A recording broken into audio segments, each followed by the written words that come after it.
দ্বাদশ অধ্যায় কুমার ও অন্যান্যদের সৃষ্টি। শ্লোক 1। मैत्रेय उवाच इति ते वर्णितः क्षत्तः कालाख्यः परमात्मनः महिमा वेदगर्भोऽथ यथा स्राक्षीन् निबोध मे। অনুবাদ।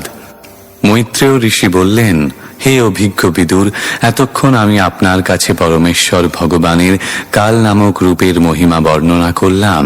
এখন আপনি আমার কাছে বেদগর্ভ ব্রহ্মার সৃষ্টি সম্বন্ধে শ্রবণ করুন। শ্লোক 2।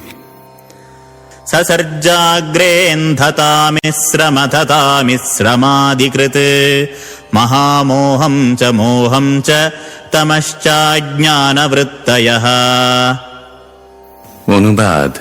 ব্রহ্মা প্রথমে জীবের স্বরূপের অপ্রকাশক তম দেহাদিতে অহং বুদ্ধি এবং মোহ ও ভোগের ইচ্ছা, তামিশ্র বা ভোগেচ্ছার বাধা থেকে ক্রোধের সঞ্চার, অন্ধতামিশ্র বা ভোগ্য বস্তুর নাশে আমার মৃত্যু ঘটল, এই রূপ বুদ্ধি, এই সমস্ত এবং অন্যান্য অজ্ঞান বৃত্তিসমূহ সৃষ্টি করেছিলেন। তাৎপর্য: বিভিন্ন জনিতে বিভিন্ন প্রকার যথার্থভাবে সৃষ্টি করার পূর্বে ব্রহ্মা সেই সমস্ত পরিস্থিতি সৃষ্টি করেছিলেন যার অধীনে জীবেদের ভৌতিক জগতে থাকতে হয়। জীব তার প্রকৃত স্বরূপের কথা ভুলে না গেলে তার পক্ষে জড় জগতের বদ্ধ অবস্থায় থাকা অসম্ভব। তাই জড় অস্তিত্বের প্রথম অবস্থা হচ্ছে প্রকৃত স্বরূপ বিস্মৃতি, এবং স্বরূপ বিস্মৃতির ফলে জীব নিশ্চিত রূপে মৃত্যু ভয়ে ভীত হয়। যদিও শুদ্ধ আত্মা জন্ম মৃত্যু রহিত, জড়া প্রকৃতির সঙ্গে এইভাবে ভ্রান্ত সম্পর্কের ফলে উচ্চতর নিয়ন্ত্রণ ব্যবস্থার দ্বারা প্রদত্ত বিষয়ের উপর ভ্রান্তভাবে প্রভুত্ব করার প্রবণতা দেখা দেয়। শান্তিপূর্ণভাবে জীবনযাপন করার জন্য এবং বদ্ধ অবস্থায় আত্ম উপলব্ধির কর্তব্য সমূহ সম্পাদন করার জন্য জীবকে সর্বপ্রকার জড়জাগতিক সুযোগ সুবিধাগুলি দেওয়া হয়েছে। কিন্তু মহাচ্ছন্ন হয়ে পড়ার ফলে বদ্ধ জীব পরমেশ্বর ভগবানের সম্পত্তির উপর ভ্রান্তভাবে আধিপত্য করার বন্ধনে আবদ্ধ হয়। এই শ্লোক থেকে স্পষ্টভাবে প্রমাণিত হয় যে ব্রহ্মা স্বয়ং পরমেশ্বর ভগবানের সৃষ্টি, আর 5 প্রকার অবিদ্যা যা বদ্ধ জীবদের জড় অস্তিত্বের বন্ধনে আবদ্ধ করে, সেইগুলি ব্রহ্মার সৃষ্টি। যখন বোঝা যায় যে বদ্ধ জীব কিভাবে ব্রহ্মার জাদুদণ্ডের নিয়ন্ত্রণে রয়েছে, তখন জীবাত্মাকে পরমেশ্বর ভগবানের সমকক্ষ বলে মনে করা যে কত হাস্যকর তা অনুভব করা যায়। এখানে যে 5 প্রকার অবিদ্যার কথা বর্ণনা করা হয়েছে, পতঞ্জলিও তা স্বীকার করেন। শ্লোক 3। दृष्ट्वा पापीयसीं सृष्टिं आत्मानं बह्वमन्यत भगवद्ध्यानपूतेन मनसान्यां ततो सृजत्। অনুবাদ। এই প্রকার ভ্রমোৎপাদক সৃষ্টিকে পাপীয়সীকৃত্য বলে দর্শন করে ব্রহ্মা তাঁর কার্যকলাপে অধিক আনন্দ অনুভব করেননি, এবং তাই তিনি ভগবানের ধ্যান করার মাধ্যমে তাঁর অন্তঃকরণ নির্মল করে অন্যান্য সৃষ্টি শুরু করেছিলেন। তাৎপর্য: যদিও ব্রহ্মা অবিদ্যার বিভিন্ন প্রকার প্রভাব সৃষ্টি করেছিলেন, তবুও সেই ধন্যবাদহীন কার্য সম্পন্ন করে তিনি সন্তুষ্ট হতে পারেননি। কিন্তু তাকে তা করতে হয়েছিল, কেননা অধিকাংশ বদ্ধ জীব সেই রকমই আকাঙ্ক্ষা করেছিলেন। শ্রীকৃষ্ণ ভগবদ গীতায় অধ্যায় 15 শ্লোক 15 বলেছেন যে তিনি সকলের হৃদয়ে বিরাজ করেন এবং সকলকে স্মরণ করাতে এবং ভুলিয়ে রাখতে সহায়তা করেন।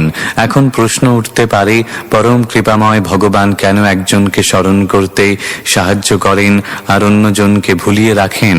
প্রকৃতপক্ষে তাঁর কৃপা পক্ষপাত এবং শত্রুতা প্রদর্শনের মাধ্যমে প্রকাশ পায় না। ভগবানের বিভিন্ন অংশ জীব ভগবানের সমস্ত গুণে গুণান্বিত হওয়ার ফলে তার মধ্যে আংশিক স্বাতন্ত্র্য রয়েছে। অজ্ঞানের বশে কখনো কখনো কেউ কেউ সেই স্বাতন্ত্র্যের অপব্যবহার করতে পারে। জীব যখন তার স্বাতন্ত্র্যের অপব্যবহার করে অবিদ্যায় অধঃপতিত হয়, তখন পরম করুণাময় ভগবান সর্বপ্রথমে তাকে রক্ষা করতে চেষ্টা করেন। কিন্তু জীব যখন নরকে অধঃপতিত হতে বদ্ধপরিকর হয়, তখন ভগবান তাকে তার প্রকৃত অবস্থা ভুলে যেতে সাহায্য করেন। ভগবান অধোগামী জীবদের নিম্নতর স্তরে অধঃপতিত হতে সাহায্য করেন, যাতে তারা বুঝতে পারে তাদের স্বাধীনতার অপব্যবহার করে তারা সুখী হতে পারবে কিনা। প্রায় সমস্ত বদ্ধ জীবেরাই তাদের স্বাতন্ত্র্যের অপব্যবহার করার ফলে এই জড় জগতে দুঃখ কষ্ট ভোগ করছে, এবং তাই 5 প্রকার অবিদ্যা তাদের উপরে আরোপ করা হয়েছে। ভগবানের বিশ্বস্ত সেবক রূপে ব্রহ্মা প্রয়োজনের তাগিদে এইগুলি সৃষ্টি করেন, কিন্তু তা করে তিনি সুখী হননি, কেননা ভগবানের ভক্ত রূপে তিনি স্বভাবতই কাউকে তার প্রকৃত অবস্থান থেকে পতিত হতে দেখতে চান না। যারা আত্ম উপলব্ধির মার্গ অবলম্বন করতে চায় না, তারা তাদের কুপ্রবৃত্তি চরিতার্থ করার পূর্ণ সুযোগ সুবিধা ভগবানের কাছ থেকে প্রাপ্ত হয়, এবং ব্রহ্মা নিশ্চিতভাবে সেই প্রক্রিয়ায় তাদের সাহায্য করেন। শ্লোক 4। সনকং চ সনন্দং চ সনাতনমথাত্মভূঃ সনৎকুমারং চ মুনীন নিষ্ক্রিয়ানূর্ধ্বরেতসঃ। অনুবাদ: প্রথমে ব্রহ্মা সনক, সনন্দ, সনাতন ও সনত কুমার নামক 4 জন মহর্ষিকে সৃষ্টি করেছিলেন। তারা সকলেই ছিলেন ঊর্ধ্বরেতা, এবং তাই তারা জড় জাগতিক কার্যকলাপে লিপ্ত হতে অনিচ্ছুক ছিলেন।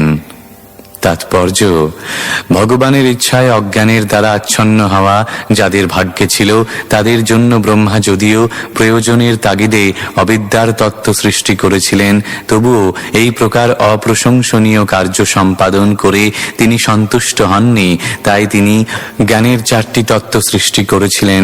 সেইগুলি হচ্ছে জড়জাগতিক পরিস্থিতির বিশ্লেষণাত্মক অভিজ্ঞতালব্ধ দর্শন বা সাংখ্য, জড়জগতের বন্ধন থেকে শুদ্ধ আত্মার মুক্তির পন্থা বা যোগ, পারমার্থিক উপলব্ধির সর্বোচ্চ স্তরে উন্নীত হওয়ার জন্য জড় সুখভোগ থেকে সম্পূর্ণ বিরতি তথা বৈরাগ্য, এবং পারমার্থিক সিদ্ধি লাভের জন্য স্বেচ্ছায় বিভিন্ন প্রকার কৃচ্ছ সাধনের ব্রত বা তপস্যা। ব্রহ্মা সনক, সনন্দ, সনাতন ও সনত কুমারকে সৃষ্টি করেছিলেন পারমার্থিক উন্নতি সাধনের এই 4টি তত্ত্বের দায়িত্বভার অর্পণ করার জন্য, এবং তারা ভক্তির বিকাশের জন্য তাদের নিজেদের সম্প্রদায় প্রবর্তন করেছিলেন, যা প্রথমে কুমার সম্প্রদায় নামে পরিচিত ছিল এবং পরবর্তীকালে নিম্বার্ক সম্প্রদায় নামে বিখ্যাত হয়েছে। এই সমস্ত মহর্ষিরা ভগবানের মহান ভক্ত হয়েছিলেন, কেননা পরমেশ্বর ভগবানের প্রতি ভক্তি ব্যতীত কখনোই কোনো প্রকার পারমার্থিক কার্যকলাপে সাফল্য লাভ করা যায় না। শ্লোক 5। तान् बभाषे स्वभूः पुत्रान् प्रजासृजत पुत्रकाः तन्नैच्छन्मोक्षधर्माणो वासुदेवपरायणाः। অনুবাদ: ব্রহ্মা তার পুত্রদের সৃষ্টি করে তাদের বললেন, হে পুত্রগণ, এখন তোমরা প্রজা সৃষ্টি করো, কিন্তু পরমেশ্বর ভগবান বাসুদেবের প্রতি ভক্তিপরায়ণ হওয়ার ফলে মুখ্য ধর্মনিষ্ঠ কুমারেরা সেই কার্যে তাদের অনিচ্ছা প্রকাশ করলেন। তাৎপর্য: কুমারগণ তাদের মহান পিতা ব্রহ্মার অনুরোধ সত্ত্বেও গারস্থ ধর্ম অবলম্বন করতে অস্বীকার করেন। যারা জড়জগতের বন্ধন থেকে মুক্ত হওয়ার ব্যাপারে ঐকান্তিকভাবে আগ্রহী, তাদের পারিবারিক বন্ধনের মিথ্যা সম্পর্কে জড়িয়ে পড়া উচিত নয়। কেউ প্রশ্ন করতে পারে, কুমারগণ কিভাবে তাদের পিতা এবং সর্বোপরি ব্রহ্মাণ্ডের স্রষ্টা ব্রহ্মার নির্দেশ পালন করতে অস্বীকার করেছিলেন? তার উত্তরে বলা যায় যে, যারা বাসুদেব পরায়ণ বা পরমেশ্বর ভগবানের প্রতি নিষ্ঠা সহকারে ভক্তিপরায়ণ, তাদের অন্য কোনো দায় দায়িত্ব সম্বন্ধে চিন্তা করার কোনো প্রয়োজন নেই। শ্রীমদ্ ভাগবতে কাণ্ড 11 অধ্যায় 5 শ্লোক 41 নির্দেশ দেওয়া হয়েছে, देवर्षि भूताप्त नृणां पितॄणां न किङ्करो नायं ऋणी च राजन् सर्वात्मना यः शरणं शरण्यं गतो मुकुन्दं परिहृत्य कर्तम्। যে ব্যক্তি সমস্ত জড়জাগতিক সম্পর্ক সম্পূর্ণরূপে ত্যাগ করে মুক্তি প্রদানকারী এবং একমাত্র শরণ্য পরমেশ্বর ভগবান মুকুন্দের শ্রীপাদপদ্মের পরমাশ্রয় অবলম্বন করেছেন, তিনি দেবতাদের, পিতৃদের, মহর্ষিদের, অন্য জীবদের, আত্মীয় স্বজনদের এবং মানব সমাজের সদস্যদের কারো কাছে ঋণী নন এবং কারোরই সেবক নন। তাই গৃহস্থ হওয়ার ব্যাপারে তাঁদের প্রতি তাঁদের মহান পিতার অনুরোধ অস্বীকার করায় তাঁদের কোনো রকম অন্যায় হয়নি। শ্লোক 6। सोऽवध्यातः सुतैरेवं प्रत्याख्यातानुशासनैः क्रोधं दुर्विषहं जातं नियन्तुमुपचक्रमे। অনুবাদ: তাঁদের পিতার আদেশ পালন করতে অস্বীকার করার ফলে ব্রহ্মার অন্তরে দুর্বিষহ ক্রোধ উৎপন্ন হয়েছিল, যা তিনি সংবরণ করতে চেষ্টা করেছিলেন। তাৎপর্য: ব্রহ্মা হচ্ছেন জড়া প্রকৃতির রজগুণের প্রধান পরিচালক। তাই তার পুত্রেরা তার আদেশ পালনে অবহেলা করায় তার ক্রুদ্ধ হওয়া স্বাভাবিক ছিল। যদিও আদেশ পালনে অস্বীকার করায় কুমারদের এই আচরণ ন্যায়সঙ্গত ছিল, তবুও রজগুণে মগ্ন হওয়ার ফলে ব্রহ্মা তার দুর্বিষহ ক্রোধ সংবরণ করতে পারেননি। তিনি তার সেই ক্রোধ প্রকাশ করেননি, কেননা তিনি জানতেন যে তার পুত্রেরা পারমার্থিক প্রগতির পথে তার থেকে অনেক বেশি উন্নত ছিলেন এবং তাই তাদের সামনে তার ক্রোধ প্রকাশ করা অসমীচীন হতো। শ্লোক 7। धिया निगृह्यमाणोऽपि भ्रुवोर्मध्यात् प्रजापतेः सद्यो जायत तन्मन्युः कुमारो नीललोहितः। অনুবাদ: যদিও তিনি তার ক্রোধ সংবরণ করার চেষ্টা করেছিলেন, তবুও তা তার ভ্রুর মধ্য থেকে বেরিয়ে এসেছিল এবং তৎক্ষণাৎ নীল লোহিত বর্ণের একটি শিশু উৎপন্ন হয়েছিল। তাৎপর্য: ক্রোধ অজ্ঞান থেকে উৎপন্ন হোক অথবা জ্ঞান থেকে উৎপন্ন হোক, তার রূপ একই। ব্রহ্মা যদিও তার ক্রোধ সংবরণ করার চেষ্টা করেছিলেন, কিন্তু সর্বশ্রেষ্ঠ জীব হওয়া সত্ত্বেও তিনি তা করতে সক্ষম হননি। সেই ক্রোধ তার প্রকৃত রং নিয়ে রুদ্ররূপে ব্রহ্মার ভ্রুযুগলের মধ্য থেকে প্রকাশিত হয়েছিল। ক্রোধ রজ এবং তমগুণ থেকে উৎপন্ন হয়, তাই তার বর্ণ নীল ও লোহিত। শ্লোক 8। स वैरुरोददेवानां पूर्वजो भगवान् भवः नामानि कुरु मे धातः स्थानानि च जगद्गुरो। অনুবাদ: তার জন্মের পর তিনি ক্রন্দন করতে করতে বলতে লাগলেন, হে বিধাতা, হে জগৎগুরু, দয়া করে আপনি আমার নাম ও স্থানসমূহ নির্দেশ করে দিন। শ্লোক 9। इति तस्य वचः पाद्मो भगवान् परिपालयन् अभ्यधात् भद्रया वाचा मारोदीस्तत्करोमि ते। অনুবাদ: পদ্মজনী ভগবান ব্রহ্মা তখন মৃদু বাক্যের দ্বারা সেই বালকটিকে শান্ত করেন এবং তার অনুরোধ স্বীকার করে বললেন, ক্রন্দন করো না, তুমি যা চেয়েছ তা আমি অবশ্যই করব। শ্লোক 10। यदरोदीः सुरश्रेष्ठ सोद्वेग इव बालकः ततस्त्वामभिधास्यन्ति नाम्ना रुद्र इति प्रजाः। অনুবাদ: তারপর ব্রহ্মা বললেন, হে সুর শ্রেষ্ঠ, যেহেতু তুমি উৎকণ্ঠিত হয়ে ক্রন্দন করেছ, তাই প্রজাসমূহ তোমাকে রুদ্র নামে অভিহিত করবে। শ্লোক 11। हृदिन्द्रियाण्यासुर्व्योमवायुरग्निर्जलं मही सूर्यश्चन्द्रस्तपश्चैव स्थानान्यग्रे कृतानि ते।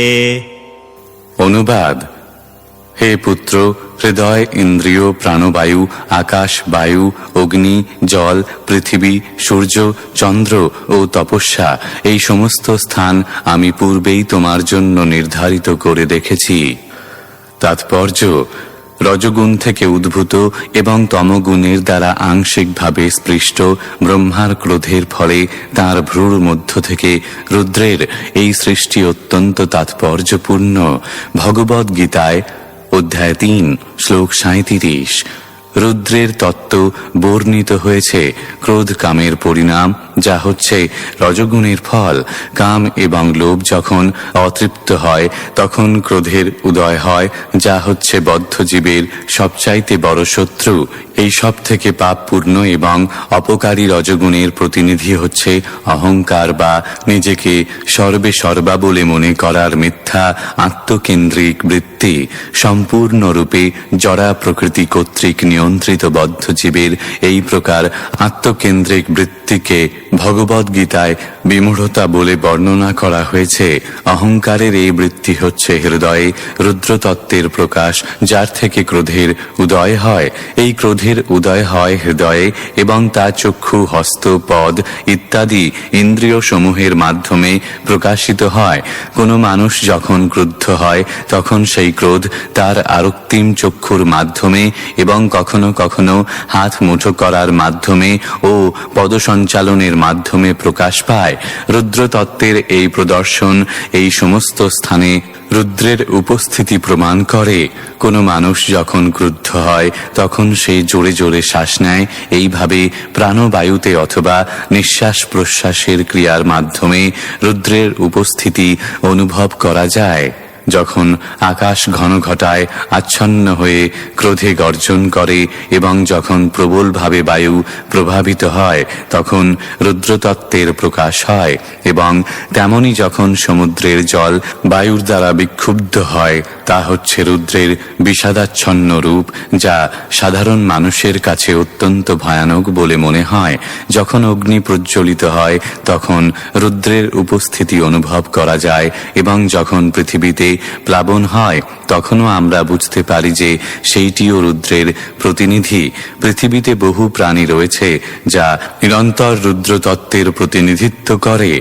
সাপ, বাঘ ও সিংহ সর্বদা রুদ্রের প্রতিনিধি। কখনো কখনো সূর্যের প্রবল তাপে সর্দিগর্মি হয়ে মানুষ অচৈতন্য হয় এবং কখনো আবার চন্দ্রজনিত চরম ঠান্ডায় মানুষ সংজ্ঞা হারায়।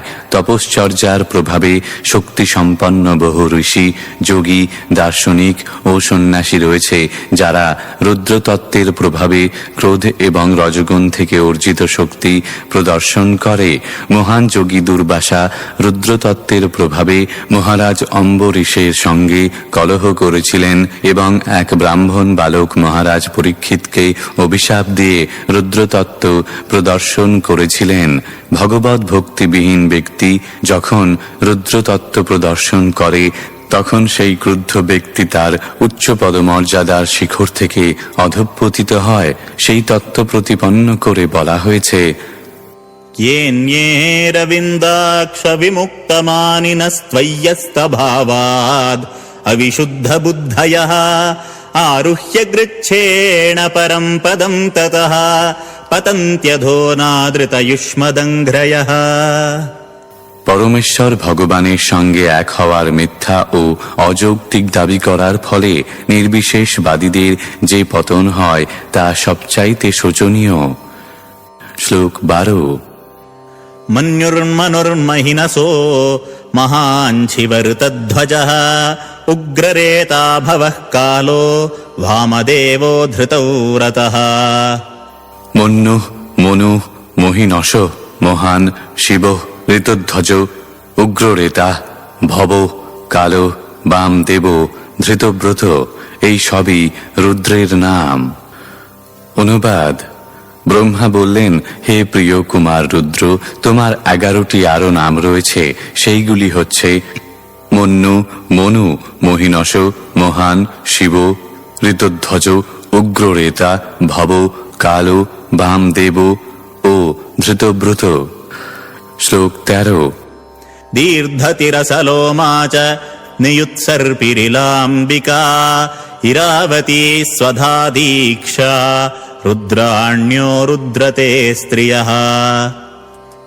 অনুবাদ: হে রুদ্র, রুদ্রাণী নামক তোমার 11 পত্নীও রয়েছে এবং তাদের নাম হচ্ছে ধী, ধৃতি, রসলা, উমা, নিযুত, সর্পি, ইলা, অম্বিকা, ইরাবতী, সধা ও দীক্ষা। শ্লোক 14। गृहाणैतानि नामानि स्थानानि च सयोषणः एभिः सृज प्रजा बह्वीः प्रजानामसि यत्पतिः। অনুবাদ: হে প্রিয় কুমার, এখন তুমি তোমার এবং তোমার বিভিন্ন পত্নীদের জন্য এই সমস্ত নাম এবং নির্দিষ্ট স্থান স্বীকার করো, এবং যেহেতু তুমি একজন প্রজাপতি তাই তুমি বহু প্রজা সৃষ্টি করো। তাৎপর্য: রুদ্রের পিতারূপে ব্রহ্মা তাঁর পুত্রের পত্নীদের তাঁর বসবাসের স্থানসমূহের এবং তাঁর নামসমূহ নির্ধারণ করেছিলেন, ঠিক যেমন পুত্র তার পিতার প্রদত্ত নাম এবং সম্পত্তি গ্রহণ করে, তেমনি পিতা কর্তৃক মনোনীত পত্নীও গ্রহণ করাই স্বাভাবিক। পৃথিবীর জনসংখ্যা বৃদ্ধির এইটি সাধারণ উপায়। পক্ষান্তরে আবার কুমারীরা তাঁদের পিতার প্রস্তাব অস্বীকার করেছিলেন, কেননা তারা বহু সংখ্যক পুত্র সন্তান জন্ম দেওয়ার ব্যাপার থেকে অনেক অনেক ঊর্ধ্বে ছিলেন। উচ্চতর উদ্দেশ্য সাধনের জন্য পুত্র যেমন পিতার নির্দেশ অস্বীকার করতে পারে, তেমনি পিতা উচ্চতর উদ্দেশ্য সাধনের জন্য পুত্রদের ভরণ পোষণ করার দায়িত্ব ত্যাগ করতে পারেন। শ্লোক 15। इत्यादिष्टस्व गुरुणा भगवान् नीललोहितः सत्त्वाकृतिः स्वभावेन ससर्जात्मसमाः प्रजाः।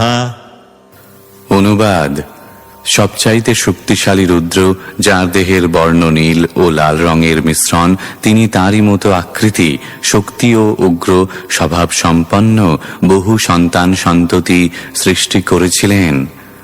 শ্লোক 16। रुद्राणाम् रुद्रसृष्टानाम् समन्ताद्ग्रसताम् जगत् निशाम्या सङ्ख्यशो यूथान् प्रजापतिरशङ्कता। অনুবাদ: রুদ্র থেকে সৃষ্ট তার অসংখ্য পুত্র এবং পৌত্রগণ সমবেত হয়ে জগৎ গ্রাস করতে উদ্যত হয়েছিল। তখন প্রজাপতি ব্রহ্মা সেই পরিস্থিতি দর্শন করে ভয়ভীত হয়েছিলেন।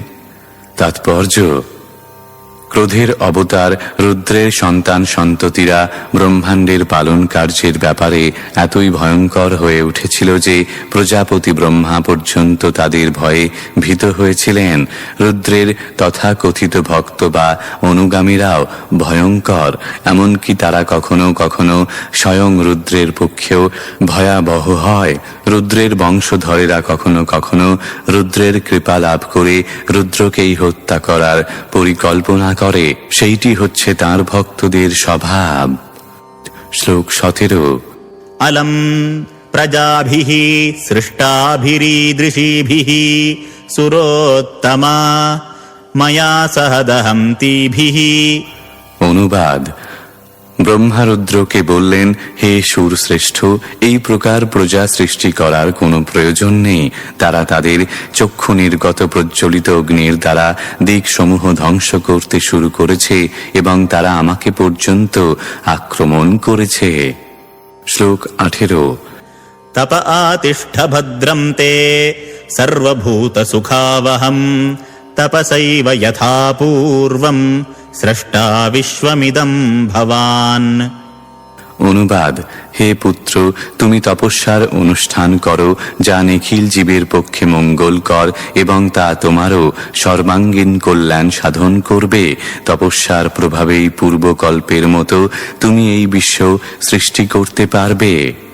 তাৎপর্য: জগতের সৃষ্টি, স্থিতি ও বিনাশের কর্তা হচ্ছেন যথাক্রমে ব্রহ্মা, বিষ্ণু ও মহেশ্বর বা শিব। রুদ্রকে নির্দেশ দেওয়া হয়েছিল, যখন সৃষ্টি ও পালনের কাজ চলছে তখন যেন সংহার কার্য না করা হয়। পক্ষান্তরে তিনি যেন তপশ্চর্যায় স্থিত হয়ে প্রলয়কালের প্রতীক্ষা করেন, যখন তার সেবার প্রয়োজন হবে। শ্লোক 19। तपसैव परं ज्योतिर्भगवन्तमधोक्षजम् सर्वभूतगुहावासमञ्जसा विन्दते पुमान्। অনুবাদ: তপস্যার দ্বারাই কেবল পরমেশ্বর ভগবানের সমীপবর্তী হওয়া যায়, যিনি সকলের হৃদয়ে বিরাজমান হওয়া সত্ত্বেও ইন্দ্রিয়ের উপলব্ধির অতীত। তাৎপর্য: পরমেশ্বর ভগবানের অনুগ্রহ লাভের জন্য যে তপস্যা করার প্রয়োজন সেই দৃষ্টান্ত ব্রহ্মা তাঁর পুত্র এবং অনুগামীদের কাছে তুলে ধরার জন্য তিনি রুদ্রকে তপস্যা করতে উপদেশ দিয়েছিলেন।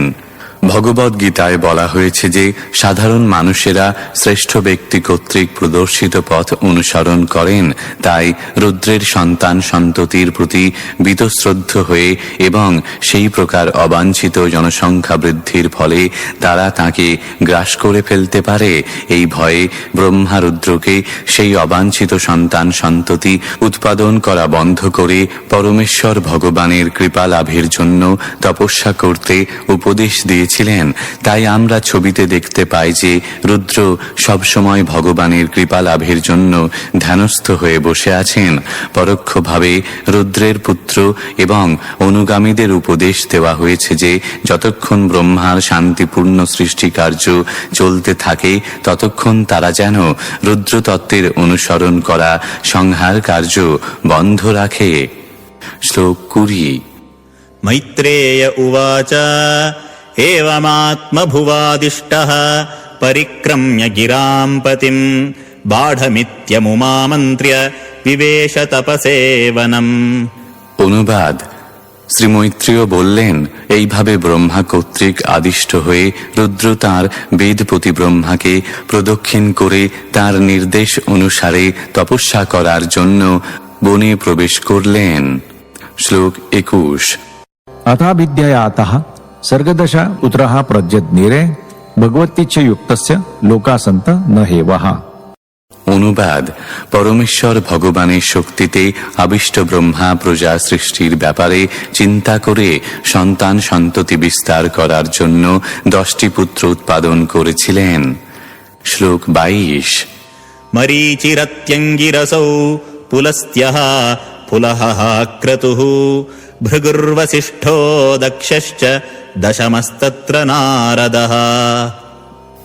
অনুবাদ: মরীচি, অত্রি, অঙ্গিরা, পুলস্ত, পুলহ, ক্রতু, ভৃগু, বশিষ্ঠ, দক্ষ ও দশম পুত্র নারদ এইভাবে জন্মগ্রহণ করেছিলেন।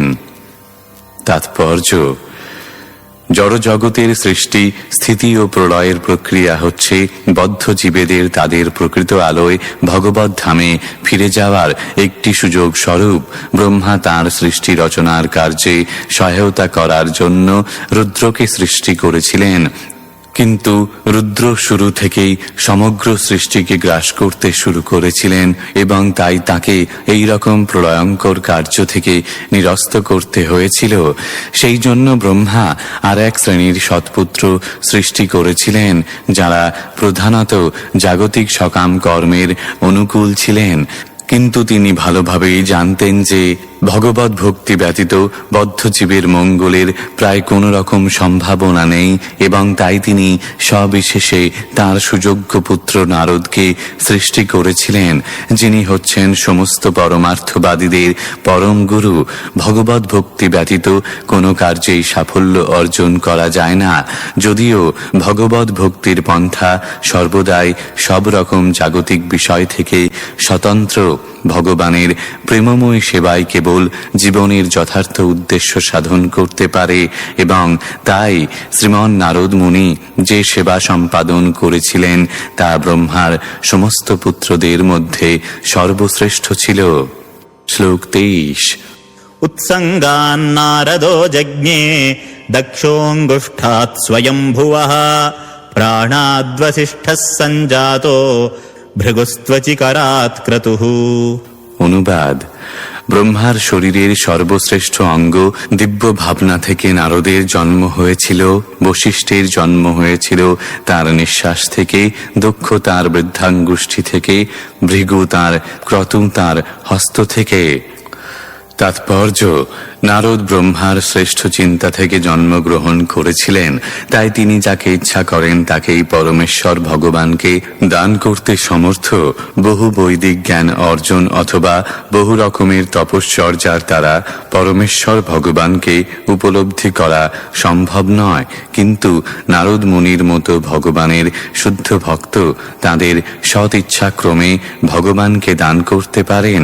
নারদ নামটি ইঙ্গিত করে যে তিনি পরমেশ্বর ভগবানকে দান করতে পারেন। নার মানে হচ্ছে পরমেশ্বর ভগবান এবং দ মানে হচ্ছে যিনি দান করতে পারেন। তিনি যে ভগবানকে দান করতে পারেন তার অর্থ এই নয় যে ভগবান এক রকমের সামগ্রী যা যে কোনো ব্যক্তিকে দেওয়া যায়, কিন্তু নারদ মুনি যে কোনো ব্যক্তিকে ভগবানের প্রতি তাদের দিব্য প্রেমময়ী সেবার বাসনা অনুসারে দাস, সখা, পিতা অথবা প্রেমিক রূপে পরমেশ্বর ভগবানের দিব্য প্রেমময়ী সেবা দান করতে পারেন। অর্থাৎ নারদ মুনি কেবল পরমেশ্বর ভগবানকে লাভ করার সর্বোত্তম যৌগিক সাধন বা ভক্তিযোগের মার্গ প্রদান করতে পারেন। শ্লোক 24।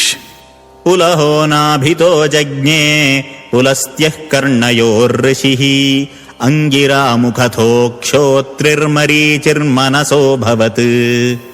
অনুবাদ: পুলস্ত কান থেকে, অঙ্গিরা মুখ থেকে, অত্রি নেত্র থেকে, মরীচি মন থেকে এবং পুলহ ব্রহ্মার নাভি থেকে উৎপন্ন হয়েছিলেন। শ্লোক 25। ধর্মস্তনাদ্দক্ষিণতো যত্র নারায়ণঃ স্বয়ং অধর্মঃ পৃষ্ঠতো যস্মান মৃত্যুর্লোকভয়ঙ্করঃ।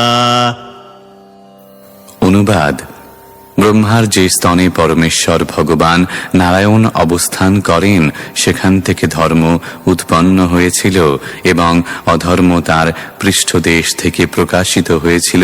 এই অধর্ম থেকে লোকের ভয়াবহ মৃত্যু সংঘটিত হয়। তাৎপর্য: যে স্থানে পরমেশ্বর ভগবান স্বয়ং অধিষ্ঠিত থাকেন সেখান থেকে যে ধর্মের উৎপত্তি হয়েছিল তা অত্যন্ত তাৎপর্যপূর্ণ, কেননা ধর্ম মানে হচ্ছে পরমেশ্বর ভগবানের প্রতি ভক্তি, যে কথা ভগবদ গীতায় এবং শ্রীমদ্ ভাগবতে প্রতিপন্ন হয়েছে। ভগবদ গীতার চরম উপদেশ হচ্ছে ধর্মের নামে অন্য যে সমস্ত কার্যকলাপ সেইগুলি পরিত্যাগ করে কেবল পরমেশ্বর ভগবানের শরণ গ্রহণ করা। শ্রীমদ্ ভাগবতেও প্রতিপন্ন হয়েছে যে ধর্মের সর্বশ্রেষ্ঠ পূর্ণতা হচ্ছে অহেতুকী এবং অপ্রতিহতা ভগবত ভক্তি। ধর্মের পূর্ণতম রূপ হচ্ছে ভগবত ভক্তি, আর অধর্ম হচ্ছে তার ঠিক বিপরীত। হৃদয় হচ্ছে দেহের সবচাইতে গুরুত্বপূর্ণ অঙ্গ, আর পৃষ্ঠদেশ হচ্ছে সবচাইতে অবহেলিত অঙ্গ। কেউ যখন শত্রুর দ্বারা আক্রান্ত হয় তখন সে তার পিঠ দিয়ে সেই আক্রমণ সহ্য করার চেষ্টা করে এবং তার বুকের সমস্ত আঘাত থেকে নিজেকে সাবধানে রক্ষা করার চেষ্টা করে। সব রকমের অধর্ম ব্রহ্মার পৃষ্ঠদেশ থেকে উৎপন্ন হয়, আর ভগবত ভক্তিরূপ প্রকৃত ধর্ম নারায়ণের আসনস্বরূপ ব্রহ্মার বক্ষ থেকে উৎপন্ন হয়। যা কিছু ভগবত ভক্তির দিকে পরিচালিত করে না তা হচ্ছে অধর্ম, আর যা কিছু ভগবত ভক্তির দিকে পরিচালিত করে তা হচ্ছে ধর্ম। শ্লোক 26। হৃদি কামো ভ্রুবঃ ক্রোধো লোভশ্চাধরদশ্ছদাৎ आस्याद्वाक् सिन्धवो मेढ्रान्निर्वृतिः पायोरघाश्रयः। অনুবাদ: কাম ও বাসনা ব্রহ্মার হৃদয় থেকে উদ্ভূত হয়েছে, ক্রোধ তার ভ্রুযুগলের মধ্য থেকে, লোভ তার অধরের মধ্য থেকে, বাণী তার মুখ থেকে, সমুদ্র তার শিশ্ন থেকে, সমস্ত পাপের উৎস সব রকম জঘন্য কার্যকলাপ তার মলদ্বার থেকে উৎপন্ন হয়েছে। তাৎপর্য: বদ্ধ জীব মানসিক জল্পনা কল্পনার অধীন, জড় শিক্ষা এবং জ্ঞানের বিচারে মানুষ যতই মহান হোক না কেন, সে কখনোই মানসিক কার্যকলাপের প্রভাব থেকে মুক্ত হতে পারে না।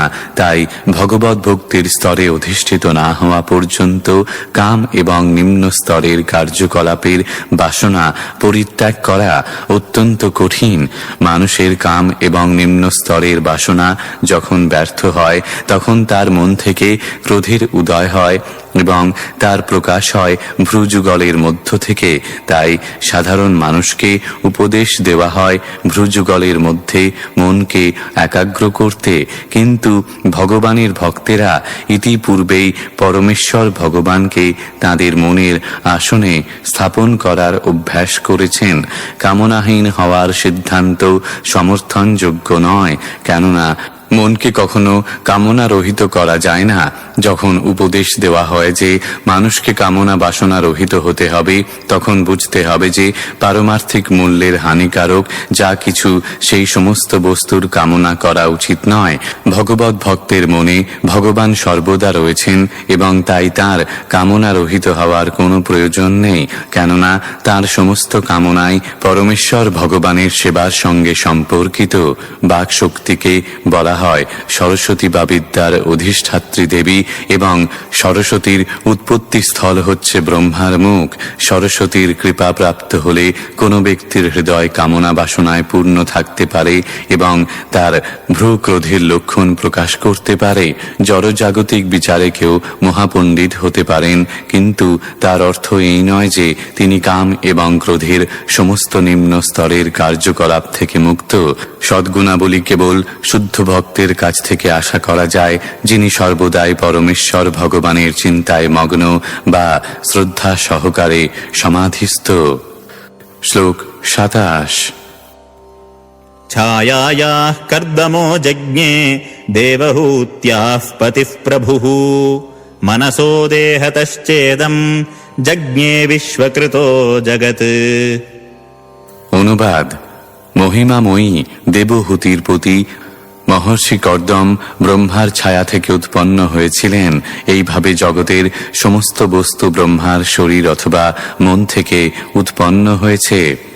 তাৎপর্য: যদিও জড়া প্রকৃতির তিনটি গুণ সর্বদাই স্পষ্টরূপে বিরাজ করে, তবুও কখনোই তারা পরস্পরের প্রভাব থেকে সম্পূর্ণরূপে মুক্ত নয়। এমনকি নিম্ন স্তরের গুণ ও রজ ও তমগুণের মধ্যেও কখনো কখনো সত্ত্বগুণের আভাস দেখা যায়। তাই ব্রহ্মার দেহ ও মন থেকে উৎপন্ন তার সমস্ত পুত্রেরা রজ ও তমগুণের দ্বারা প্রভাবিত ছিলেন, কিন্তু কর্দম প্রমুখ তাদের কেউ কেউ সত্ত্বগুণে উৎপন্ন হয়েছিলেন। নারদের জন্ম হয়েছিল ব্রহ্মার চিন্ময় অবস্থা থেকে। শ্লোক 28। वाचं दुहितरं तन्वीं स्वयंभूर्हरतीं मनः अकामां च कमेक्षत्तः सकाम इति न श्रुतम्। অনুবাদ: হে বিদুর, আমরা শুনেছি যে ব্রহ্মার বাক নাম্নী এক কন্যা ছিলেন, যিনি তার শরীর থেকে উৎপন্ন হয়েছিলেন। ব্রহ্মা কামে উন্মত্ত হয়ে তাকে অভিলাষ করেছিলেন, কিন্তু সেই কন্যা নির্বিকারা ছিলেন। তাৎপর্য: বলবানেন্দ্রিয় গ্রাম বিদ্যাং সমপি কর্ষতি। শ্রীমদ্ ভাগবত কাণ্ড 9 অধ্যায় 19 শ্লোক 17। এখানে বলা হয়েছে ইন্দ্রিয়গুলি এতই উন্মত্ত এবং বলবান যে সেইগুলি অত্যন্ত সংযত এবং বিদ্বান মানুষের পর্যন্ত বিভ্রান্ত করতে পারে। তাই উপদেশ দেওয়া হয়েছে কেউ যেন কখনো একাকী মাতা, ভগ্নী অথবা কন্যার সঙ্গে বাস না করে। বিদ্যাং সমপি কর্ষতি মানে হচ্ছে সবচাইতে বিদ্বান ব্যক্তিরাও ইন্দ্রিয়ের আবেগের দ্বারা বশীভূত হতে পারে। ব্রহ্মার নিজের কন্যার প্রতি কামাসক্ত হওয়ার এই ঘটনার কথা বর্ণনা করতে মৈত্রেয় সংকোচ বোধ করেছিলেন, কিন্তু তা সত্ত্বেও তিনি তা উল্লেখ করেছেন, কেননা কখনো কখনো তা ঘটতে পারে এবং তার জীবন্ত উদাহরণ হচ্ছে স্বয়ং ব্রহ্মা। যদিও তিনি হচ্ছেন আদি জীব এবং সমগ্র বিশ্বের মধ্যে সবচাইতে বিদ্বান ব্যক্তি, ব্রহ্মা যদি যৌন আবেদনের শিকার হতে পারেন, তাহলে জাগতিক দুর্বলতার বশবর্তী অন্যান্য জীবেদের আর কি কথা? ব্রহ্মার চরিত্রের এই অস্বাভাবিক অনৈতিকতা কোনো বিশেষ কল্পে ঘটেছিল বলে শোনা যায়। তবে যেই কল্পে ব্রহ্মা সরাসরিভাবে ভগবানের কাছ থেকে চতুশ্লোকী ভাগবত শ্রবণ করেছিলেন, সেই কল্পে তা ঘটেনি। কেননা ভগবান ব্রহ্মাকে আশীর্বাদ করেছিলেন যে শ্রীমদ্ ভাগবত শ্রবণ করার পর তিনি আর কখনো মোহগ্রস্ত হবেন না। তা থেকে বোঝা যায় যে শ্রীমদ্ ভাগবত শ্রবণ করার পূর্বে তিনি এই প্রকার কাম ভাবের শিকার হয়ে থাকতে পারেন, কিন্তু সরাসরি ভগবানের কাছ থেকে শ্রীমদ্ ভাগবত শ্রবণ করার পর তাঁর আর এই প্রকার অধঃপতনের কোনো সম্ভাবনা ছিল না। তবে এই ঘটনা থেকে সকলেরই একটি মস্ত বড় শিক্ষা লাভ করা উচিত। মানুষ সামাজিক প্রাণী ও স্ত্রীলোকেদের সঙ্গে অসংযতভাবে মেলামেশা করলে তার অধঃপতন হতে পারে। স্ত্রী পুরুষের এই প্রকার অবাধে মেলামেশা বিশেষ করে যুবক যুবতীদের মধ্যে অবশ্যই পারমার্থিক উন্নতির পথে এক বিরাট বাধা স্বরূপ। জড়জাগতিক বন্ধনের কারণ হচ্ছে যৌন বন্ধন, এবং স্ত্রী পুরুষের অবাধে মেলামেশা একটি মস্ত বড় প্রতিবন্ধক। মৈত্রেয় ঋষি এই ভয়াবহ সংকটের প্রতি আমাদের মনোযোগ আকর্ষণ করার জন্য ব্রহ্মার এই দৃষ্টান্তটির উল্লেখ করেছেন। শ্লোক 29। তমধর্মে কৃতমতিম বিলোক্য পিতরম সুতাঃ মরীচি মুখ্যা মুনয়ো বিশ্রম্ভাত প্রত্যবোধয়ন। অনুবাদ: মরীচি প্রমুখ ব্রহ্মার পুত্রেরা এইভাবে তাদের পিতাকে বিভ্রান্ত হয়ে অনৈতিক আচরণ করতে দেখে গভীর শ্রদ্ধা সহকারে তাকে বললেন। তাৎপর্য: মরীচি আদি ঋষিগণ যে তাদের মহান পিতার আচরণের বিরুদ্ধে অভিযোগ করেছিলেন তাতে কোনো অন্যায় হয়নি। তারা ভালোভাবেই জানতেন যে যদিও তাদের পিতা ভুল করেছেন, তবুও তার এই লোক দেখানো আচরণের পিছনে নিশ্চয়ই কোনো মহৎ উদ্দেশ্য ছিল। তা না হলে এমন একজন মহান ব্যক্তি কখনোই এই রকম ভুল করতে পারেন না। হয়তো ব্রহ্মা তাঁর অধীনস্থ ব্যক্তিদের স্ত্রীলোকেদের সঙ্গে তাদের ব্যবহার থেকে যে মানবীয় দুর্বলতা উৎপন্ন হতে পারে তার প্রতি সচেতন করতে চেয়েছিলেন। যারা আত্ম উপলব্ধির মার্গে অগ্রসর হতে চায় তাদের পক্ষে এইটি সর্বদাই অত্যন্ত বিপজ্জনক। তাই ব্রহ্মার মতো মহান ব্যক্তিরা যখন অনুচিত কার্য করেন তখনও তাদের উপেক্ষা করা উচিত নয়। মরীচি প্রমুখ মহর্ষিরাও ব্রহ্মার এই অস্বাভাবিক আচরণের জন্য তাকে অশ্রদ্ধা প্রদর্শন করেননি। শ্লোক 30। নৈতৎপূর্বৈঃ কৃতম ত্বদ্য়ে ন করিষ্যন্তি চাপরে यस्त्वं दुहितरं गच्छेरनिगृह्याङ्गजं प्रभुः। অনুবাদ: হে পিতা, এই প্রকার কর্ম যার ফলে আপনি নিজেকে সমস্যাগ্রস্ত করেছেন তা পূর্বে কোনো ব্রহ্মা কখনো করেননি, অন্য কেউ করেনি, অথবা পূর্বকল্পে আপনিও করেননি এবং ভবিষ্যতেও কেউ তা করতে সাহস করবে না। এই ব্রহ্মাণ্ডে আপনি হচ্ছেন সর্বশ্রেষ্ঠ প্রাণী, তাহলে কিভাবে আপনি আপনার কন্যার সঙ্গে যৌন সম্পর্কে লিপ্ত হতে চান এবং আপনার সেই বাসনাকে সংযত করতে পারেন না? তাৎপর্য: ব্রহ্মাণ্ডের ব্রহ্মার পদ হচ্ছে সর্বোচ্চ, এবং এখানে বোঝা যাচ্ছে যে আমাদের এই ব্রহ্মাণ্ড ছাড়াও অন্যান্য অনেক ব্রহ্মাণ্ডে বহু ব্রহ্মা রয়েছেন। সেই পদে যিনি অধিষ্ঠিত থাকেন তার ব্যবহার অবশ্যই আদর্শ হতে হবে, কেননা ব্রহ্মা অন্য সমস্ত জীবের আদর্শ দৃষ্টান্ত স্থাপন করেন। ব্রহ্মা যিনি সবচাইতে পবিত্র এবং আধ্যাত্মিক মার্গে সবচাইতে উন্নত জীব, তাকে পরমেশ্বর ভগবানের ঠিক পরবর্তী পদটি প্রদান করা হয়েছে। শ্লোক 31। তেজীয়সামপি হ্যেতন্ন সুশ্লোক্যম জগদ্গুরো যদ্ব্রত্তমনুতিষ্ঠন বৈ লোকক্ষেমায় কল্পতে। অনুবাদ: আপনি যদিও সবচাইতে শক্তিশালী ব্যক্তি, তবুও এই আচরণ আপনার শোভা পায় না, কেননা পারমার্থিক উন্নতি সাধনের জন্য জনগণ আপনার চরিত্রের অনুসরণ করে। তাৎপর্য: বলা হয় যে পরম শক্তিশালী জীব তার ইচ্ছা অনুসারে যা ইচ্ছা তাই করতে পারেন এবং তার এই প্রকার আচরণ কখনো তাকে প্রভাবিত করতে পারে না।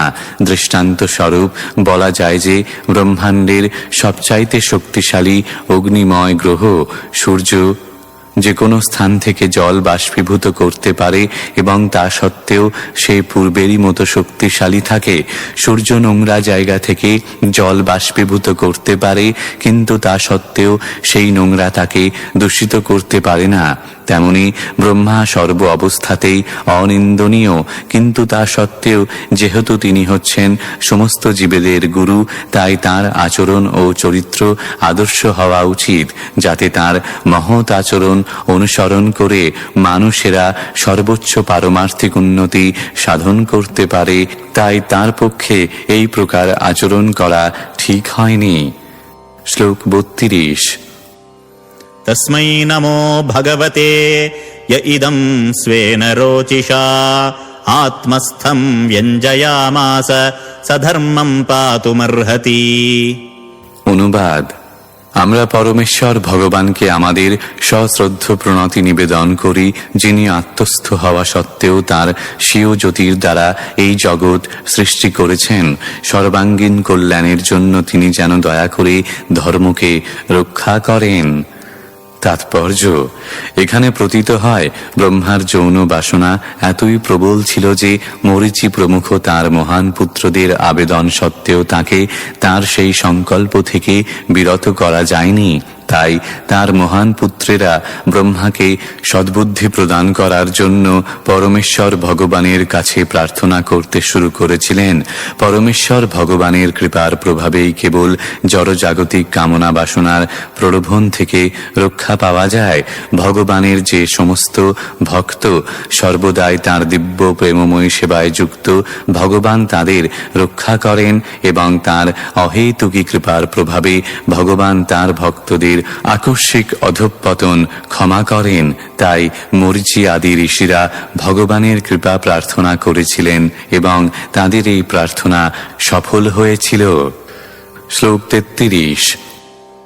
স ইত্থং গৃণতঃ পুত্রান পুরো দৃष्ट्वा প্রজাপতিন প্রজাপতিপতিস্তন্বম তত্যাজৌ व्रीडतस्तदा तां दिशो जघृहुर्घोरां নিহারম যদ্বিদুস্তমঃ। অনুবাদ: প্রজাপতিদের পিতা ব্রহ্মা তাঁর পুত্র সমস্ত প্রজাপতিদের এইভাবে বলতে দেখে অত্যন্ত লজ্জিত হয়েছিলেন এবং তৎক্ষণাৎ তিনি তার শরীর ত্যাগ করেছিলেন। তার সেই শরীর তখন সর্বদিকে অন্ধকারে ভয়ঙ্কর কুজ্ঝটিকা রূপে প্রকাশিত হয়েছিল। তাৎপর্য: পাপ কর্মের প্রায়শ্চিত্তের সবচাইতে শ্রেষ্ঠ উপায় হচ্ছে তৎক্ষণাৎ দেহ ত্যাগ করা, এবং সমস্ত জীবের নেতা ব্রহ্মা তার ব্যক্তিগত দৃষ্টান্তের দ্বারা সেই শিক্ষা দিয়েছিলেন।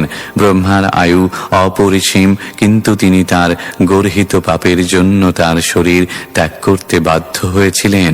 যদিও তিনি সেই পাপের কথা কেবল চিন্তা করেছিলেন, প্রকৃতপক্ষে সেই পাপ কর্মে লিপ্ত হননি।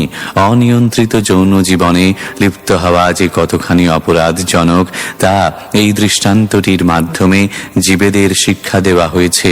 জঘন্য যৌন জীবনের কথা চিন্তা করা পর্যন্ত পাপ, এবং সেই প্রকার পাপ কর্মের প্রায়শ্চিত্ত স্বরূপ দেহ ত্যাগ করা উচিত। অর্থাৎ মানুষের আয়ু, আশীর্বাদ, ঐশ্বর্য ইত্যাদি সবই পাপ কর্মের ফলে ক্ষয় হয়, এবং তার মধ্যে সবচাইতে ভয়ঙ্কর পাপ হচ্ছে অবৈধ যৌন সঙ্গ। অজ্ঞানতা হচ্ছে পাপ কর্মের কারণ, অথবা পাপপূর্ণ জীবন ঘোর অজ্ঞানতার কারণ। অজ্ঞানের রূপ অন্ধকার বা কুজ্ঝটিকা। অন্ধকার বা কুজ্ঝটিকা সমগ্র বিশ্বকে আচ্ছাদিত করে এবং সূর্যই কেবল কেবল সেই অন্ধকার বা কুয়াশা দূর করতে পারে।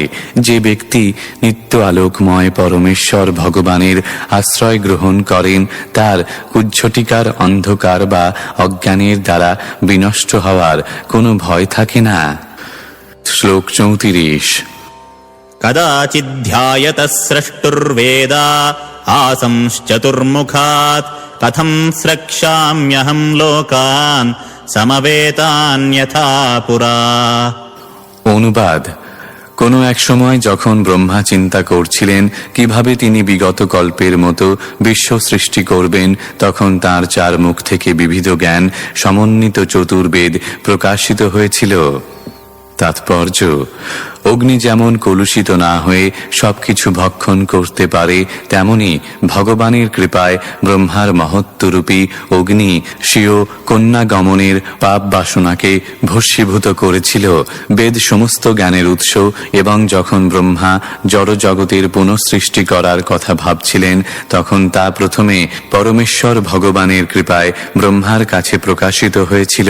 ব্রহ্মা তার ভগবত ভক্তির বলে বলিয়ান এবং ঘটনাচক্রে ভক্ত যদি কখনো ভগবত ভক্তির মহান মার্গ থেকে অধঃপতিত হন, তাহলে ভগবান সর্বদাই তার ভক্তকে ক্ষমা করতে প্রস্তুত থাকেন। শ্রীমদ্ ভাগবতে কাণ্ড 11 অধ্যায় 5 শ্লোক 42 সেই কথা প্রতিপন্ন করে বলা হয়েছে। स्वपादमूलं भजतः प्रियस्य त्यक्त्वान्यभावस्य हरिः परेशः विकर्म यच्छोत्पतितं कथञ्चित् धुनोति सर्वं हृदि सन्निविष्टः। যে ব্যক্তি সর্বতোভাবে পরমেশ্বর ভগবানের শ্রীপাদপদ্মের অপ্রাকৃত প্রেমময় সেবায় যুক্ত, তিনি ভগবান শ্রীহরির অত্যন্ত প্রিয়, এবং সেই ভক্তের হৃদয়ে অবস্থান করে ভগবান ঘটনাক্রমে সংগঠিত তার সমস্ত পাপ ক্ষমা করেন। ব্রহ্মার মতো একজন মহান ব্যক্তি যে তার নিজের কন্যার সঙ্গে যৌন সঙ্গমের কথা চিন্তা করবেন, তা কখনো প্রত্যাশা করা যায়নি। ব্রহ্মার এই দৃষ্টান্তটি কেবল শিক্ষা দেয়, জড়া প্রকৃতি এতই বলবতী যে তা সকলেরই উপর তার প্রভাব বিস্তার করতে পারে। এমনকি ব্রহ্মার উপরেও ভগবানের কৃপায় অল্প একটু দণ্ডভোগের মাধ্যমে ব্রহ্মা রক্ষা পেয়েছিলেন, এবং ভগবানের অনুগ্রহে মহান ব্রহ্মারূপে তার মর্যাদা ক্ষুণ্ণ হয়নি। শ্লোক 35। चातुर्होत्रं कर्मतन्त्रमुपवेदनैः सह धर्मस्य पादाश्चत्वारस्तथैवाश्रमवृत्तयः। অনুবাদ: অগ্নিহোত্র যজ্ঞের 4 প্রকার উপকরণ যজমান, হোতা, অগ্নি এবং উপবেদের নির্দেশ অনুসারে সম্পাদিত কর্ম প্রকাশিত হয়েছিল। তারপর ধর্মের 4টি তত্ত্ব এবং 4টি বর্ণের কর্তব্য সবকিছুই প্রকাশিত হয়। তাৎপর্য: আহার, নিদ্রা, ভয়, মৈথুন, জড়দেহের এই 4টি আবশ্যকতা পশু ও মানুষ উভয়ের মধ্যেই সমানভাবে বিরাজমান। পশুদের থেকে মানব সমাজকে পৃথক করার জন্য বর্ণ এবং আশ্রম অনুসারে ধর্ম অনুষ্ঠান করার বিধান রয়েছে। বৈদিক শাস্ত্রে স্পষ্টভাবে সেই সম্বন্ধে উল্লেখ রয়েছে, এবং সেইগুলি প্রকাশ হয়েছিল যখন ব্রহ্মা তাঁর 4 মুখ থেকে 4 বেদ প্রকাশ করেছিলেন। এইভাবে সভ্য মানুষদের জন্য বর্ণ ও আশ্রম অনুসারে মনুষ্যোচিত কর্তব্য নির্ধারিত হয়েছে। যারা পরম্পরাক্রমে সেই তত্ত্বের অনুসরণ করেন তাদের বলা হয় আর্য বা সভ্য মানুষ। শ্লোক 36। विदुर उवाच स वै विश्वसृजामीशो वेदादीन्मुखतो सृजत् यद्यद्येनासृजद्देवस्तन्मे ब्रूहि तपोधना। অনুবাদ: বিদুর বললেন, হে তপোধন মহর্ষি, দয়া করে আপনি আমার কাছে বিশ্লেষণ করুন কিভাবে এবং কার সাহায্যে ব্রহ্মা তাঁর মুখনিসৃত বৈদিক জ্ঞান প্রতিষ্ঠা করেছিলেন। শ্লোক 37। मैत्रेय उवाच ऋग्यजुः सामथर्वाख्यान् वेदान् पूर्वादिभिर्मुखैः शास्त्रमिद्यां स्तुतिस्तोमं प्रायश्चित्तं यथात्क्रमात्। অনুবাদ: মৈত্রেয় বললেন, ব্রহ্মার পূর্বাদি মুখ থেকে যথাক্রমে ঋক, যজু, সাম ও অথর্ব এই 4টি বেদ প্রকাশিত হয়। তারপর পূর্বে অনুচ্চারিত বৈদিক মন্ত্র, ইজ্জা, স্তুতিস্তোমের প্রতিপাদ্য বিষয়, প্রায়শ্চিত্ত ক্রমান্বয়ে প্রতিষ্ঠিত হয়েছিল। শ্লোক 38। आयुर्वेदं धनुर्वेदं गान्धर्वं वेदमात्मनः स्थापत्यं चासृजद्वेदं क्रमात् पूर्वादिभिर्मुखैः। অনুবাদ: তিনি চিকিৎসা বিজ্ঞান, যুদ্ধকলা, সঙ্গীত কলা ও স্থাপত্য বিজ্ঞান এই সমস্ত বেদ থেকে রচনা করেছিলেন। এইগুলি তার পূর্ব মুখ থেকে শুরু করে একে একে প্রকাশিত হয়েছিল। তাৎপর্য: বেদে পূর্ণ জ্ঞান রয়েছে, যা কেবল এই গ্রহের মানব সমাজের জন্যই নয়, অধিকন্তু অন্যান্য সমস্ত গ্রহের মানব সমাজের আবশ্যকীয় সর্বপ্রকার জ্ঞান এর মধ্যে রয়েছে। এখানে বোঝা যায় যে সঙ্গীত কলার মতো সামরিক বিজ্ঞান ও সমাজ ব্যবস্থার সংরক্ষণের জন্য আবশ্যক এই সমস্ত বিভাগের জ্ঞানকে বলা হয় উপপুরাণ বা বেদের অনুপূরক জ্ঞান।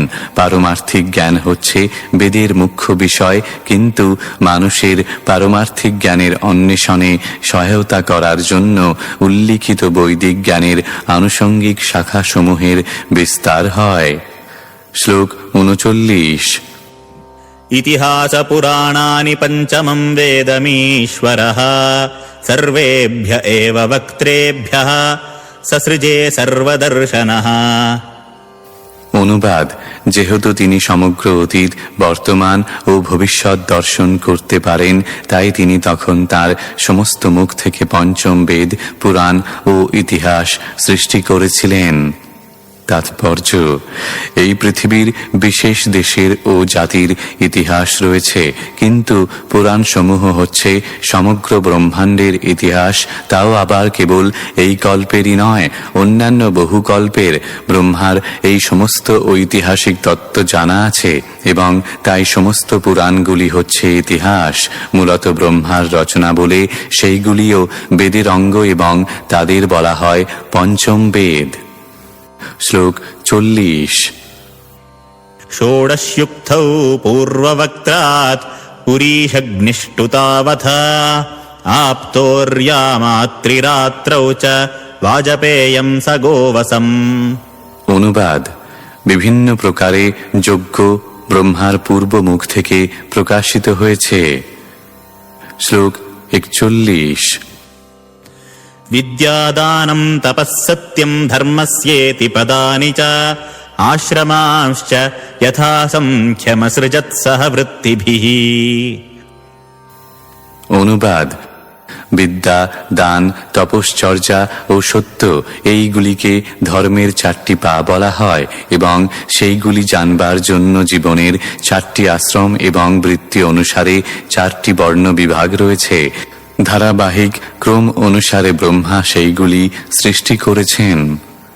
তাৎপর্য: 4টি আশ্রম ব্রহ্মচর্য বা ছাত্র জীবন, গৃহস্থ বা পারিবারিক জীবন, বানপ্রস্থ বা তপশ্চর্যার অনুশীলনের জন্য অবসর জীবন এবং সন্ন্যাস বা সত্যের প্রচারের জন্য ত্যাগের জীবন হচ্ছে ধর্মের 4টি পা। বৃত্তি অনুসারে বর্ণ বিভাগ: ব্রাহ্মণ বা বুদ্ধিমান শ্রেণী, ক্ষত্রিয় বা প্রশাসক শ্রেণী, বৈশ্য বা ব্যবসায়ী শ্রেণী এবং শূদ্র বা সাধারণ শ্রমিক শ্রেণী। যাদের কোনো বিশেষ গুণাবলী নেই। এইগুলি আত্মতত্ত্ব উপলব্ধির মার্গে উন্নতি সাধনের জন্য ব্রহ্মা কর্তৃক সুসংবদ্ধভাবে পরিকল্পিত এবং রচিত হয়েছিল। ব্রহ্মচর্য জীবনের উদ্দেশ্য হচ্ছে শ্রেষ্ঠ জ্ঞান অর্জন করা। গৃহস্থ জীবনের উদ্দেশ্য হচ্ছে দানশীল মনোবৃত্তি সহকারে সম্পন্ন ইন্দ্রিয় তৃপ্তির জীবন। বানপ্রস্থ আশ্রমের উদ্দেশ্য হচ্ছে পারমার্থিক জীবনের উন্নতি সাধনের জন্য তপশ্চর্যা এবং সন্ন্যাস আশ্রমের উদ্দেশ্য হচ্ছে জনসাধারণের কাছে পরম তত্ত্ব প্রচার করা। সমাজের সমস্ত সদস্যদের সম্মিলিত কার্যকলাপ মানব জীবনের প্রকৃত উদ্দেশ্য সাধনের স্তরে মানুষকে উন্নীত করার অনুকূল অবস্থা সৃষ্টি করে। এই সমাজ ব্যবস্থার শুরুতে মানুষকে শিক্ষা দেওয়া হয় তাদের পশু প্রবৃত্তিগুলির বিশুদ্ধিকরণের জন্য, এবং সেই বিশুদ্ধিকরণ প্রক্রিয়ার চরম স্তর হচ্ছে পরম পবিত্র পরমেশ্বর ভগবান সম্বন্ধে জানা। শ্লোক 42। सावित्रं प्राजापत्यं च ब्राह्मं चाथ बृहत्तथा वार्ता सञ्चयशालीनशिलोञ्च इति वै गृहे।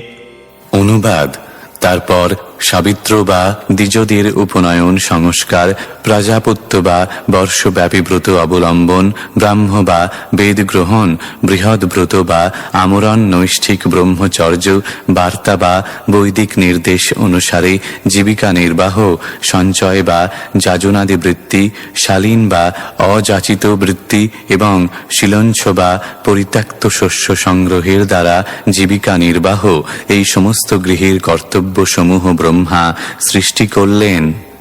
তাৎপর্য: ছাত্রাবস্থায় ব্রহ্মচারীদের মানব জীবনের গুরুত্ব সম্বন্ধে পূর্ণ শিক্ষা দেওয়া হতো। এইভাবে মৌলিক শিক্ষার উদ্দেশ্য ছিল ছাত্রদের সংসার বন্ধন থেকে মুক্ত হতে অনুপ্রাণিত করা। কেবল যে সমস্ত ছাত্র জীবনের এই প্রকার ব্রত গ্রহণ করতে পারত না, তাদের গৃহে ফিরে গিয়ে উপযুক্ত পত্নীর পানি গ্রহণ করার অনুমতি দেওয়া হতো। অন্যথায় ছাত্রেরা আজীবন নৈষ্ঠিক ব্রহ্মচর্যের ব্রত গ্রহণ করতেন। তা সব নির্ভর করত ছাত্রের শিক্ষার গুণগত মানের উপর। এই রকম একজন নৈষ্ঠিক ব্রহ্মচারীর সঙ্গে সাক্ষাৎকারের মহা সৌভাগ্য আমাদের হয়েছিল, এবং তিনি হচ্ছেন আমাদের পরমারাধ্য ওং বিষ্ণুপাদ শ্রী শ্রী শ্রীমদ ভক্তি সিদ্ধান্ত গোস্বামী মহারাজ। শ্লোক 43। वैखानसा वालखिल्यौदुम्बराः फेन पावने न्यासे कुटीचकः पूर्वं बह्वोदो हंस निष्क्रियौ। অনুবাদ: বানপ্রস্থ আশ্রমের 4টি বিভাগ হচ্ছে বৈখানস, বালখিল্য, ঔদুম্বর ও ফেনপ। সন্ন্যাস আশ্রমের 4টি বিভাগ হচ্ছে কুটিচক, বহবদক, হংস ও নিষ্ক্রিয়। এইগুলি ব্রহ্মার থেকে প্রকাশিত হয়েছিল। তাৎপর্য: বর্ণাশ্রম বা সামাজিক ও পারমার্থিক জীবনের 4টি বিভাগ আধুনিক যুগের কোনো নতুন সৃষ্টি নয়, যা অল্পবুদ্ধি সম্পন্ন মানুষেরা অনেক সময় বলে থাকে। এই ব্যবস্থা সৃষ্টির আদিতে ব্রহ্মা প্রতিষ্ঠা করেছিলেন, সেই কথা ভগবদ গীতাতেও অধ্যায় 4 শ্লোক 13 প্রতিপন্ন হয়েছে। চাতুর্বর্ণং ময়া সৃষ্টম। শ্লোক 44। आन्वीक्षिकी त्रयीवार्ता दण्डनीतिस्तथैव च एवं व्याहृतयश्चासन् प्रणवो ह्यस्य दह्रतः। অনুবাদ: তর্কবিদ্যা বেদ নির্ধারিত জীবনের লক্ষ্য, আইন শৃঙ্খলা, নীতিশাস্ত্র এবং প্রসিদ্ধ মন্ত্র ভূ, ভুবঃ ও স, এই সবই ব্রহ্মার মুখ থেকে প্রকাশিত হয়েছে, এবং প্রণব ওঙ্কার প্রকাশিত হয়েছে তার হৃদয় থেকে। শ্লোক 45। तस्योष्णिगासील्लोमभ्यो गायत्री च त्वचो विभोः त्रिष्टुप् मांसात् स्नुतानुष्ठुप् जगत्यस्नः प्रजापतेः। অনুবাদ: তারপর সর্বশক্তিমান প্রজাপতির দেহের লোম থেকে উষ্ণিক নামক বৈদিক ছন্দ, তত্ত্ব থেকে প্রধান বৈদিক মন্ত্র গায়ত্রী, মাংস থেকে ত্রিষ্টুপ, স্নায়ু থেকে অনুষ্টুপ এবং অস্থি থেকে জগতী ছন্দ উৎপন্ন হয়েছে। শ্লোক 46। मज्जायाः पङ्क्तिरुत्पन्ना बृहती प्राणतो भवत्। অনুবাদ: পদ্য লেখার কলা বা পংক্তি তার মজ্জা থেকে উৎপন্ন হয়েছে, এবং বৃহতি নামক আর এক প্রকার ছন্দ প্রজাপতির প্রাণ থেকে উৎপন্ন হয়েছে। শ্লোক 47। स्पर्शस्तस्या भवज्जीवः स्वरो देह उदाहृता ऊष्माणमिन्द्रियाण्याहुरन्तस्था बलमात्मनः स्वराः सप्तविहारेण भवन्ति स्म प्रजापतेः। অনুবাদ: ব্রহ্মার আত্মা থেকে স্পর্শ বর্ণ, দেহ থেকে স্বরবর্ণ, ইন্দ্রিয় থেকে উষ্ণ বর্ণ, বল থেকে অন্তস্থ বর্ণ এবং তার ইন্দ্রিয়ের কার্যকলাপ থেকে সঙ্গীতের 7টি স্তর উদ্ভূত হয়েছে। তাৎপর্য: সংস্কৃতে 13টি স্বরবর্ণ ও 35টি ব্যঞ্জন বর্ণ রয়েছে। স্বরবর্ণগুলি হচ্ছে অ, আ, হস্যই, দীর্ঘই, হস্যৌ, দীর্ঘ, রি, রি, লি, এ, ঐ, ও, ঔ। এবং ব্যঞ্জন বর্ণগুলি হচ্ছে ক, খ, গ, ঘ ইত্যাদি। ব্যঞ্জন বর্ণের মধ্যে প্রথম 25টিকে বলা হয় স্পর্শবর্ণ। এছাড়া রয়েছে 4টি অন্তস্থ বর্ণ। উষ্ণ বর্ণ হচ্ছে তালিবস্য, পেটকাটা মূর্ধন্য স ও স।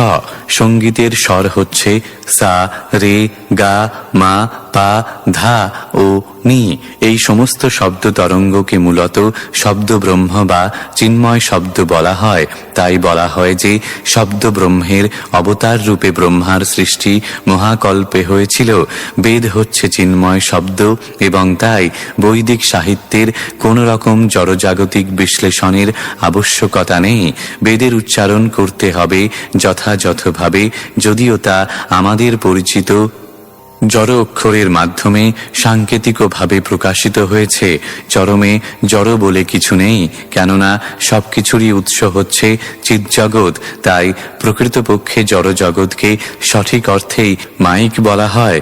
যারা আত্মতত্ত্ববেত্তা তাদের কাছে সবকিছুই চিন্ময়। শ্লোক 48। শব্দ ব্রহ্মাত্মনস্তস্য ব্যক্তাব্যক্তাত্মনঃ পরঃ ব্রহ্মাবভাতি বিততো নানাশক্তিউপব্রহ্মিতঃ। অনুবাদ: শব্দ ব্রহ্মের উৎসরূপে ব্রহ্মা পরমেশ্বর ভগবানের ব্যক্তিগত প্রতিনিধি এবং তাই তিনি ব্যক্ত ও অব্যক্ত ধারণার অতীত। ব্রহ্মা হচ্ছেন পরম তত্ত্বের পূর্ণ প্রকাশ এবং তিনি বিবিধ শক্তি সমন্বিত। তাৎপর্য: এই ব্রহ্মাণ্ডে ব্রহ্মার পদ হচ্ছে সর্বোচ্চ দায়িত্বপূর্ণ পদ এবং ব্রহ্মাণ্ডের সবচাইতে যোগ্য ব্যক্তিকে এই পদ দেওয়া হয়। কখনো কখনো সেই পদের উপযুক্ত ব্যক্তির অভাব হলে ভগবান নিজে ব্রহ্মার পদ গ্রহণ করেন। জড় জগতে ব্রহ্মা ভগবানের পূর্ণ প্রতিনিধিত্ব করেন এবং চিন্ময় শব্দ প্রণব তাঁর থেকে প্রকাশিত হয়। তাই তিনি বিবিধ শক্তি সমন্বিত এবং ইন্দ্র, চন্দ্র, বরুণ আদি দেবতারা তার থেকে প্রকাশিত হন। যদিও তিনি তার নিজের কন্যাকে উপভোগ করার প্রবণতা প্রদর্শন করেছিলেন, তবুও তার দিব্য মাহাত্ম্য হ্রাস পায়নি। ব্রহ্মা কর্তৃক এই প্রকার প্রবৃত্তি প্রদর্শনের একটি উদ্দেশ্য ছিল এবং সেই জন্য তাকে একজন সাধারণ জীব বলে মনে করে নিন্দা করা উচিত নয়। শ্লোক 49। ততো পরামুপাদায় সসর্গায় মনোদধে। অনুবাদ: তারপর ব্রহ্মা অন্য আরেকটি শরীর গ্রহণ করেছিলেন যার মাধ্যমে যৌন জীবন নিষিদ্ধ ছিল না। এইভাবে তিনি সৃষ্টিকার্যে মনোনিবেশ করেছিলেন। তাৎপর্য: ব্রহ্মার পূর্ব শরীর ছিল দিব্য এবং যৌন জীবনের প্রতি তার আসক্তি নিষিদ্ধ ছিল। তাই তাকে যৌন জীবনের সঙ্গে সম্পর্কিত হওয়ার জন্য আরেকটি শরীর গ্রহণ করতে হয়েছিল। এইভাবে তিনি সৃষ্টকার্যে প্রবৃত্ত হয়েছিলেন। পূর্বে বর্ণনা করা হয়েছে যে তার পূর্বের শরীরটি কুজ্ঝটিকায় পরিণত হয়েছিল। শ্লোক 50। ঋষীণাম ভূরিবীর্যাণাম अपि सर्गमविस्तृतम् ज्ञात्वा तद्धृदये भूयश्चिन्तयामास कौरवा। অনুবাদ: হে কৌরব, ব্রহ্মা যখন দেখলেন যে মহাবীর্যবান ঋষিদের উপস্থিতি সত্ত্বেও জনসংখ্যা পর্যাপ্ত পরিমাণে বৃদ্ধি পেল না, তখন তিনি গভীরভাবে চিন্তা করতে শুরু করলেন কিভাবে জনসংখ্যা বৃদ্ধি করা যায়। শ্লোক 51। अहो अद्भुतमेतन्मे व्यापृतस्यापि नित्यदा न ह्येधं ते प्रजानूनं दैवमत्र विघातकम्। অনুবাদ: ব্রহ্মা মনে মনে ভাবলেন, আহা, কি আশ্চর্য, আমি সর্বদা সৃষ্টি কার্যে ব্যাপৃত রয়েছি, তবুও আমার প্রজাসমূহ বিস্তার লাভ করছে না। দৈব ছাড়া এই দুই ভাগ্যের আর কোনো কারণ নেই। শ্লোক 52। एवं युक्तकृतस्तस्य दैवं चावेक्षतस्तदा कस्य रूपमभूद्वेधा यत्कायमभिचक्षते। অনুবাদ: এইভাবে তিনি যখন চিন্তামগ্ন ছিলেন এবং দৈব শক্তি নিরীক্ষণ করছিলেন, তখন তার দেহ থেকে আরও দুইটি মূর্তি প্রকাশিত হয়েছিল, সেইগুলি ব্রহ্মার দেহ বলে প্রসিদ্ধ। তাৎপর্য: ব্রহ্মার দেহ থেকে দুটি শরীর প্রকট হয়েছিল, তার একটির শ্বশ্রু রয়েছে এবং অন্যটির বক্ষস্থল ছিল স্ফীত। তাদের আবির্ভাবের উৎস কেউই ব্যাখ্যা করতে পারে না এবং তাই আজ পর্যন্ত তারা কায়ম বা ব্রহ্মার দেহ বলে পরিচিত। ব্রহ্মার পুত্র ও কন্যারূপে তাদের সম্পর্কের কোনো উল্লেখ নেই। শ্লোক 53। ताभ्यां रूपविभागाभ्यां मिथुनं समपद्यत। অনুবাদ: সদ্য বিভক্ত দেহ দুটি যৌন সম্পর্কের দ্বারা যুক্ত হয়েছিল। শ্লোক 54। यस्तु तत्र पुमान् सोऽभून्मनुः स्वयंभुवस्वराट् स्त्रियासीच्छतरूपाख्या महिष्यस्य महात्मनः। অনুবাদ: তাদের মধ্যে যিনি পুরুষ তিনি স্বয়ংভুব মনু নামে পরিচিত হন, এবং যিনি স্ত্রী তিনি মহাত্মা মনুর মহিষী শতরূপা নামে পরিচিতা হয়েছিলেন। শ্লোক 55। तथा मिथुनधर्मेण प्रजाह्येधां बभूविरे। অনুবাদ: সেই সময় থেকে মৈথুন ধর্মের দ্বারা প্রজাসমূহ ধীরে ধীরে বৃদ্ধি পেতে লাগল। শ্লোক 56। स चापि शतरूपायां पञ्चापत्यान्यजीजनत् प्रियव्रतोत्तानपादौ तिस्रः कन्याश्च भारत आकूतिर्देवहूतिश्च प्रसूतिरिति सत्तमा। অনুবাদ: হে ভারত, যথাসময়ে তিনি শতরূপা থেকে 5টি সন্তান প্রাপ্ত হয়েছিলেন, 2 পুত্র প্রিয়ব্রত ও উত্তানপাদ এবং 3টি কন্যা আকুতি, দেবহূতি ও প্রসূতি। শ্লোক 57। आकूतिं रुचये प्रादात् कर्दमायतु मध्यमाम् दक्षायादात् प्रसूतिं च यत आपूरितं जगत्।